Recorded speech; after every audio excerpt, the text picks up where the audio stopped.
Muy bien, el Señor les bendiga. Comenzamos una nueva etapa de estudios. Hemos dejado atrás ya el libro de Apocalipsis y comenzamos con profetas menores, a saber 12 libros de profetas menores. Vamos a estar mirándolo cada lección de manera, como siempre, superficial. No tenemos el tiempo para poder hacerlo, pero sí queremos hablar acerca de los profetas menores porque realmente habla mucho a nuestra vida en este tiempo. Están los profetas mayores, ¿no?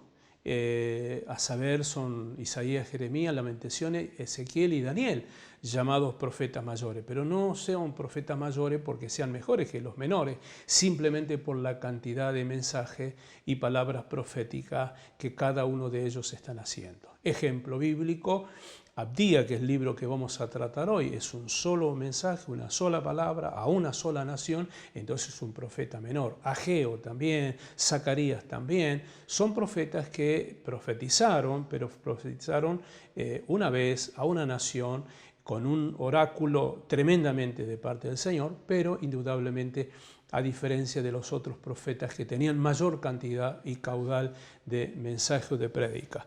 Entonces, en este tiempo vamos a estar mirando, en el día de hoy, la lección que vamos a tener va a ser la del profeta Abdías, o el libro de Abdía, profeta menor. Un libro muy pequeño, apenas tiene 21 versículos, un solo capítulo tiene, va dirigido directamente a la tierra de Edom. Abdías, su nombre significa Jehová adorador. Este profeta era un profeta muy bueno, con característica y una personalidad muy afín a la gente, compasivo, con una personalidad empática hacia la ciudad que estaba sufriendo, en este caso Judá, y también un poco justiciero con lo que los edomitas habían hecho hacia el pueblo del Señor. Por eso el mensaje tan duro hacia esta nación. Así que Abdía, se nos habla algunas fechas posibles: 840 a.C., 870. Es una primera fecha que dice. Otros eruditos de la Biblia o los estudiosos, al cual yo me arrimo más a considerar que puede ser esa fecha, el 586. ¿Por qué el 586? Porque es la caída de Jerusalén, la llevada de cautivos, la manera en que llevaron cautivos los babilónicos a los israelitas. Indudablemente todo lo que usted lee en el libro de Abdía ajusta mucho a lo que pasó en el 586.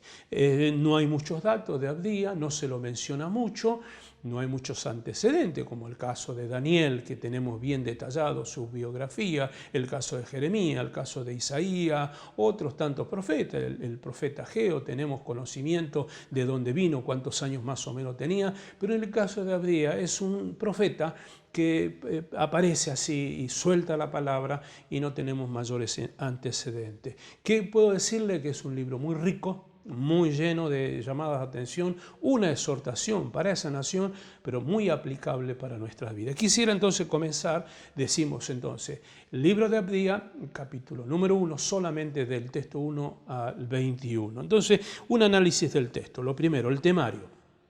¿Qué es lo que pasa? ¿Por qué sale una palabra profética de Abdía hacia Edom? Debo hablar un poco de Edom, no quiero dejar pasar por alto esto. ¿Qué es Edom? Edom eran prácticamente descendientes de Esaú. ¿Quién era Esaú? Hermano de Jacob. Fruto del matrimonio de Isaac y Rebeca. Usted sabe lo que pasó entre Esaú y Jacob. Le robó, por así llamarlo, la primogenitura, el enojo de Esaú. Hubo una reconciliación, pero parece que no fue tan sincero. Porque los descendientes de Esaú odiaban de una manera tremenda a los israelitas. Era como que quedó eso, hablaban el idioma hebreo, los edomitas, y los edomitas tenían algunas características: ladrones, eran gente que hacía cosas muy malas, entraban en las casas, despojaba a la gente, engañadores, orgullosos, mentirosos, y la verdad que uno de los motivos tan fuertes de parte del Señor eran que eran personas así, ¿no? Con estas características depredadoras de la sociedad, y y su orgullo valía la pena. ¿Por qué? Porque ellos estaban en un lugar llamado Petra, ¿no? Petra es la palabra roca, al sur de Judá.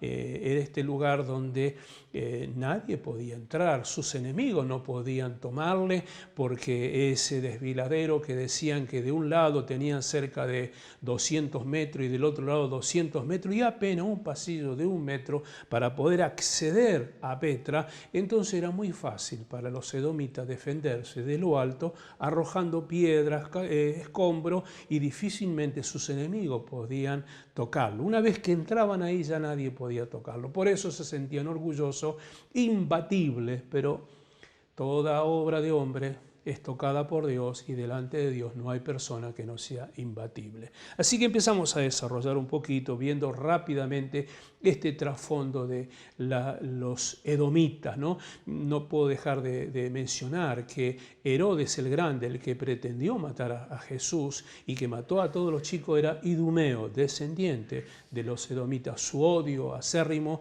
lo demostró cuando llegó al poder, ¿no? Justamente porque Roma fue el último de los imperios que destruyó a los edomitas y obviamente quedó una parte de la descendencia que accedió al poder. Así que, ¿cuáles fueron los pecados de Edom relatados en el libro de Abdías? Era orgulloso y soberbios. Esto se ve en el versículo número 3. La soberbia de tu corazón te ha engañado, le dice el profeta, ¿no? Es lo que muchas veces traiciona al ser humano, ¿no? El orgullo y la soberbia. Apelaban a la fuerza humana, pasaje 7 al 9, porque como le decía hace un momento, se sentían que nadie les podía hacer nada. Eran realmente buenos guerreros también. También tengo que destacar lo que habla la historia acerca de los edomitas. Eran gente muy inteligente, muy sabia, eran precursores y avanzados en cuanto a la tecnología de aquel entonces. Así que tenían un motivo de orgullo y de soberbia y esto los hacía que con su fuerza ellos podían hacer mucho. ¿Qué más? También la injuria a su propio hermano, que lo vamos a mirar detalladamente, pero ellos les gustaba injuriar y mentir y criticar a su hermano. Estamos hablando de los hebreos, ¿no? Porque a pesar de que estaban desprendidos, eran hermanos de sangre, no nos olvidemos otra vez, Esaú y Jacob. Así que eran crueles y sanguinarios y se alegraron del agravio de su hermano, que ahora vamos a ver 7 veces se repite una palabra, no debiste, los no debiste del libro de Abdías dicho a los edomitas y que va a pegar sobre nosotros también. Eran ladrones, aves de rapiña, robaban a su propio hermano, eran rapiña, donde había una guerra, ellos esperaban que murieran las personas y ahí eran como hienas, iban a hacer rapiñas, sacaban, rebuscaban hasta lo último, eran realmente personas mal habidos, un comportamiento no muy feo y aparte eran cómplices de los que atacaron a Israel, en este caso los babilónicos. Se dice que ayudaron a los babilónicos para poder tomar la tierra de Israel y se gozaron cuando los israelitas fueron llevados cautivos, ¿no? Por eso Dios dice, no debiste el haberte alegrado en el día del infortunio de tu hermano. ¿Cuál es la situación de los edomitas? Era una nación atacada por un ejército, porque ahora le va a venir lo que ellos sembraron. Dios le dice a través de Abdías, así como hiciste, así también vendrá sobre ti. Bueno, hagamos un alto un poco en la vida del libro de Abdías y de los edomitas. Creo que ajusta mucho a la vida del creyente o de la sociedad, de la misma persona, lo que uno siembra cosecha. Trate de ser bueno, no injuriar, no mentir y cuidado con aquellos que les gusta robar. Y uno ve, hace poco cayó un camión con carne que lo tuvo que custodiar la policía porque a donde se rompe algo ahí va la gente a rapiñar y a sacar sin importar el perjuicio que le traen a otro, ¿no? Ni hablar aquí en Argentina, año 2001, cuando estaban los saqueos, ¿no? Como uno veía el mismo vecino que le compraba al carnicero o al almacenero, cómo fue a robarle y uno dice, ¿qué pasó? Bueno, no estamos muy lejos a veces como sociedad esta ley humana que aflora tipo edomita, pero viene la justicia de Dios que le dice a los edomitas, Dios te ha visto y no lo tenías que haber hecho. Y creo que llama la atención a nuestra vida manejarnos de una manera un poco más justa, ¿no? Entonces, ¿cuál es la situación? Fue reducido al máximo frente a las naciones. Alguien que era tan grande como los edomitas se dice que ha desaparecido. La historia habla que la nación edomita ha desaparecido. pasaje número 17 de este capítulo es clave, que después lo vamos a mirar, pero justamente ellos se burlaron de Judá y sin embargo Dios le dijo, esta será una nación y perdurará, y Sión, habrá en Sión alegría. Año 1948, la nación israelita es declarada una nación para el mundo. Así que, estimados, los edomitas desaparecieron. El que hace las cosas mal no dura mucho. El que persevera, aunque parezca que sufra, a su tiempo va a cosechar como el pueblo de Dios. Así que estaba sentenciado, fue víctima de un gran despojo. Qué interesante, ¿no? Porque nadie podía entrar y el ejército pudo entrar. Pudo entrar al lugar que no se podía entrar. Dios le dijo, aunque te remontares como el águila, y entre las hendiduras de la peña haces tu nido, de allí te derribaré, dice Jehová. Se metió un ejército y los despojó a ellos como ellos habían despojado a otros. ¿Por qué? Porque ellos, al ser gente de rapiña, habían sacado muchos bienes, tenían acumulado mucho oro, tenían muchas cosas lindas que fue codiciable para otro ejército. Siempre habrá alguien más malo que aquel otro para hacer lo que realmente no te gusta que te hicieron. Bueno, ahí viene la paga sobre la vida de estos. Así que también fueron víctimas de engaño. Versículo 7. Así como ellos mintieron, a ellos también les fue. Así que la situación de Edom fue muy crítica. Hasta el pasaje número 16, la palabra Dios le va mostrando cómo va a terminar la ciudad, la nación. Había varias ciudades importantes, Selat, Borsa, eran lugares importantes que tenía, y Petra era la más importante de todas. Bueno, quiero comentarle en este pequeño estudio que hacemos del libro de Abdías, 7 no debiste, que le dice el Señor a esta nación. Y creo que pega para nosotros que no debemos hacer esto. Dice el texto bíblico, ¿no? El Señor le habla a esta nación. Haber estado mirando, no debiste haber estado mirando el día que a tus hermanos los llevaba cautivo, ¿no? Como que la curiosidad, la alegría que a aquel que no le gustaba su forma de ser le pasara algo, dice el Señor, no debiste haber estado mirando. Es el primer debiste que el Señor le dice. No debiste haberte alegrado, le dice Dios. Segundo debiste, porque no solamente miraba, sino se alegraba, ¿no? Que el Señor nos guarde. Aún al pueblo de Dios a veces hace una sonrisita y dice, Dios es justo. Cuidado, cuidado, no tengamos eso, porque Dios dice, no debiste haberte alegrado. Y a veces en el corazón, bueno, Dios es justo. No, Dios es justo. Acuérdese que el Señor nos está mirando el corazón. De la manera que medimos, de la misma manera vamos a ser medidos. Tengamos moral en ese sentido. No debiste haberte jactado. Es tercer debiste, que le dice Dios a los edomitas. ¿Qué significa esto de no jactarse? Y bueno, a mí no me va a pasar. Mirá, le pasó esto a él, pero yo tengo presente un amigo mecánico, un hombre de muchos años, puedo contarlo porque lo ministré cerca de 5 años.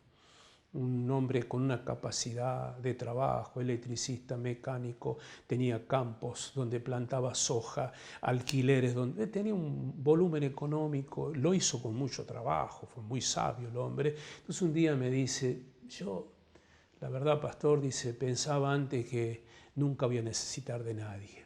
¿Qué le había pasado? Estaba armando con una rueda de esmeril, estaba armando una pieza, y le saltó una pequeña esquirla de aluminio en el ojo y lo dejó ahí pensando que iba a salir, se le incrustó de tal manera y por no dejar de trabajar estuvo 1, 2, al tercer día el dolor era insoportable, fue a la iglesia y le dijeron, amigo, la vida o el ojo, porque la infección está llegando de tal manera que lo va a matar. Así que él, con un hombre de carácter, dijo, sácame un ojo, total, con uno puedo ver bien. 5 años lo ministré, estaba en depresión, se quería matar.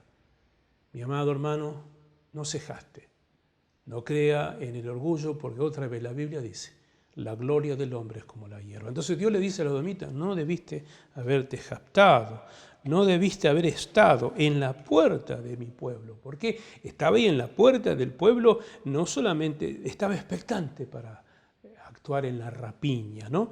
No debiste también haber mirado el mal, no debiste haberte apoderado de los bienes de tu hermano. O sea, 7 no debiste, que usted me lo va a encontrar cuando lea este capítulo del cual estamos hablando. Entonces, mi estimado, cuando uno ve el trato de Dios para los edomitas, uno dice, cuidado, porque Dios no ha cambiado. Jesucristo es el mismo ayer, hoy, por los siglos de los siglos, dice Hebreo 13, pasaje número 8. Así que el día de Jehová, desde el pasaje 15 al 21, viene el día de Jehová contra los edomitas. Se identificó con aquel día, porque Dios dice, viene el día donde Dios va a tratar con tu vida. Entonces ahí está diciendo en el pasaje número 8 al pasaje 15. Y 11 veces aparece la palabra día. 11 veces en el libro de Abdías aparece la palabra día, el día de Jehová, el día tuyo, el día de tu infortunio. 11 días. Sepa que cada día Dios lo está mirando como lo miró en la vida del pueblo edomita. La expresión día que indica la historia de Edom, porque Dios está marcando la historia de los edomitas, ¿no? Y como decía hace un momento, pasaje número 17 para nosotros es central. Porque el pasaje 17 hay una promesa de que Sión va a salir adelante, ¿no? Y creo que esto es lo que a nosotros nos interesa, que Dios cumple su promesa. Y cuando miramos a esto, yo quiero decirle que todo este libro de Abdías, hago un repaso. Abdías significa Jehová adorador. Abdías soltó una palabra profética al pueblo edomita. Desde el pasaje 1 al pasaje número 21 se ve la justicia de Dios. En cada uno de los versículos Dios sentencia el pecado de los edomitas. Entonces el pecado de los edomitas, el orgullo, la soberbia, el sentirse fuerte, que no hay como ellos. Dios le dice, he visto esto. Y este orgullo lo traicionó, porque dice el texto bíblico, la soberbia de tu corazón te ha traicionado. Entonces, muchas veces nuestro orgullo nos trae una mala pasada. Y las consecuencias fue que los edomitas terminaron como nación. No quedó generaciones de ellos, salvo el que mencioné hace un momento, Herodes el Idumeo, porque también se le decía Idumeo a ellos. Entonces, estoy finalizando este primer libro, ¿no? La desgracia que tuvo el pueblo. ¿Cuál fue la desgracia del pueblo? Dios llevaron cautivo su ejército, entraron por sus puertos y echaron suerte sobre Jerusalén. Y todo esto lo habían visto los edomitas, ¿no? Todo lo que le iba a pasar. Y a veces quizás momentáneamente podemos ver la situación crítica de determinadas personas.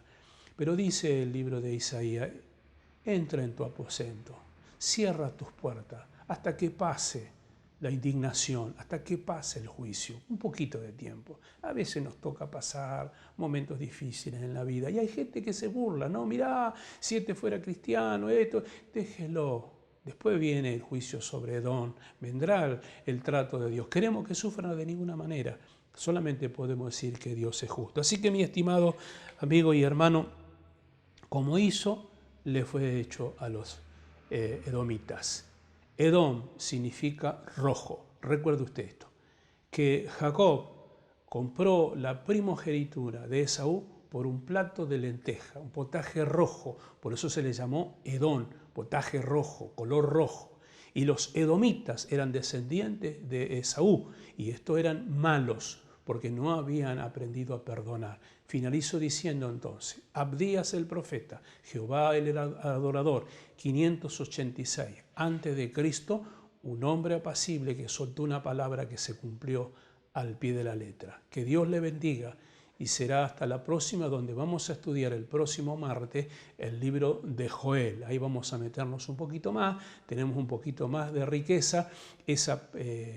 A Joel se le llama el profeta del Pentecostés y es maravilloso porque vamos a tener una profecía a plazo, a corto y a largo plazo, que vamos a mirarlo el próximo martes. La paz de Dios sobre sus vidas. Tenemos un momento de oración. Padre, bendecimos a nuestros oyentes, bendecimos a nuestros hermanos y pedimos que estos estudios sean de bendición para su vida. Gracias por siempre, Jesús. Amén. La paz de Cristo sobre sus vidas. Nos vemos por este canal el próximo martes, donde estaremos tratando el libro de Joel, nuestra segunda lección.